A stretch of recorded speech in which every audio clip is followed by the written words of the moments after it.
Bismillahirrahmanirrahim. Assalamualaikum warahmatullahi wabarakatuh. Bapak Ibu semua, izinkan saya mempresentasikan materi Fondasi Kurikulum, tepatnya bagian landasan filosofis. Saya Mirna, NIM 221690017. Presentasi ini kami bagi atas 5 bagian. Yang pertama, konsep kurikulum. Yang kedua, akan menjelaskan kedudukan kurikulum dalam pendidikan. Ketiga, pengertian filsafat. 4, landasan filosofis pendidikan. Dan 5, aliran filsafat pendidikan. Yang pertama, konsep kurikulum. Kurikulum adalah seperangkat rencana dan pengaturan mengenai tujuan, isi atau konten, dan bahan pelajaran, serta cara yang digunakan atau cara yang dijadikan sebagai pedoman untuk mencapai tujuan pendidikan. Jadi, seperangkat rencana dan pengaturan mengenai tujuan, isi, bahan pelajaran, dan cara yang digunakan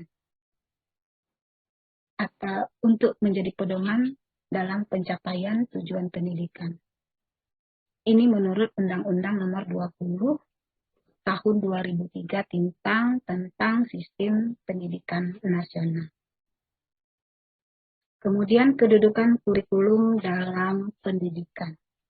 Kurikulum yang berlaku di suatu sekolah sangat berpengaruh pada teori pendidikan. Kemudian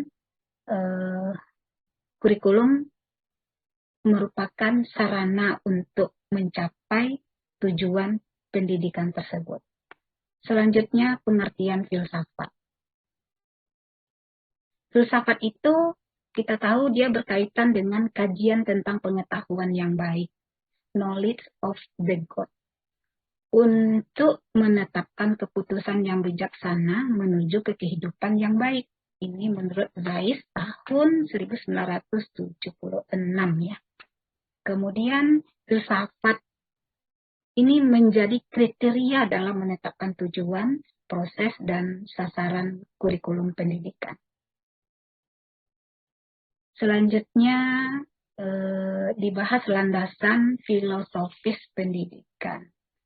Ini terdiri atas 4 landasan. Yang pertama, idealisme, realisme, pragmatisme, dan eksistensialisme.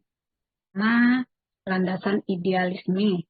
Pada landasan idealisme atau menurut filsafat idealisme, manusia adalah makhluk spiritual, makhluk yang cerdas dan bertujuan. Tujuan pendidikan adalah pembentukan karakter, pembentukan bakat insan, dan kebajikan sosial sesuai dengan hakikat kemanusiaannya. Selanjutnya, menurut filsafat idealisme ini, isi kurikulum dirancang untuk mengembangkan kemampuan berpikir manusia, menyiapkan keterampilan bekerja yang dilakukan melalui program dan proses pendidikan secara praktis. Selanjutnya, landasan filosofis realisme. Menurut filsafat realisme, dunia atau realitas adalah materi. Manusia pada hakikatnya terletak pada apa yang dikerjakannya. Tujuan pendidikan hendaknya dirumuskan terutama diarahkan untuk melakukan penyesuaian diri dalam hidup dan melaksanakan tanggung jawab sosial. Dengan ini, isi kurikulum lebih efektif diorganisasikan dalam bentuk mata pelajaran. Selanjutnya, landasan filosofis pragmatisme. Nah, menurut filsafat pragmatisme, kenyataan tidaklah mungkin dan tidak perlu. Kenyataan yang sebenarnya adalah kenyataan fisik, plural, dan berubah. Tujuan pendidikan tidak ada batas akhirnya, sebab pendidikan adalah pertumbuhan sepanjang hayat, proses rekonstruksi yang berlangsung secara terus-menerus. Dengan ini, isi kurikulum lebih diarahkan pada upaya untuk memperoleh pengalaman yang berguna untuk memecahkan masalah baru dalam kehidupan individu maupun sosial.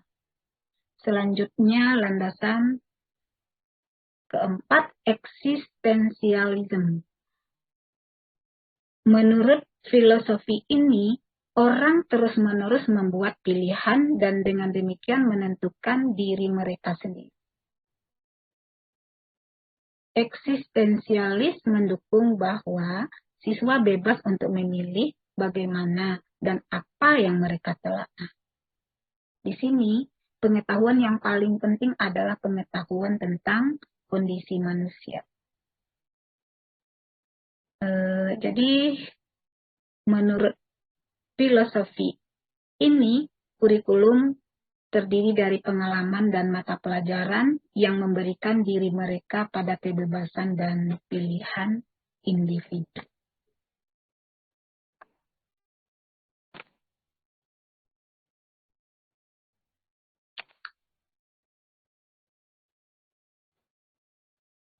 Selanjutnya dibahas tentang aliran filsafat pendidikan.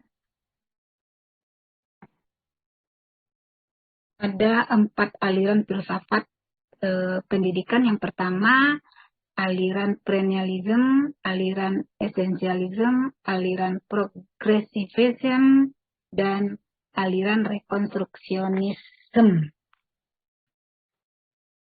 Kita bahas satu persatu. Yang pertama, aliran filsafat perennialism.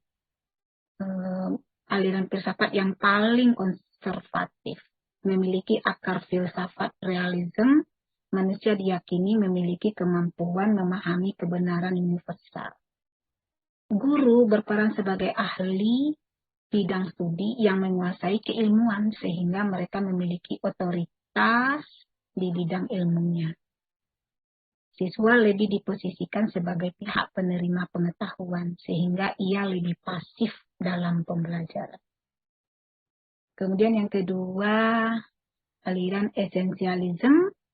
Nah, di sini kurikulum sekolah harus dikembangkan dengan mengacu pada hal-hal yang esensial.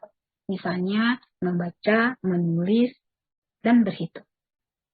Kemudian aliran ini juga menekankan penguasaan keterampilan pengetahuan dan konsep-konsep yang esensial untuk penguasaan materi pembelajaran.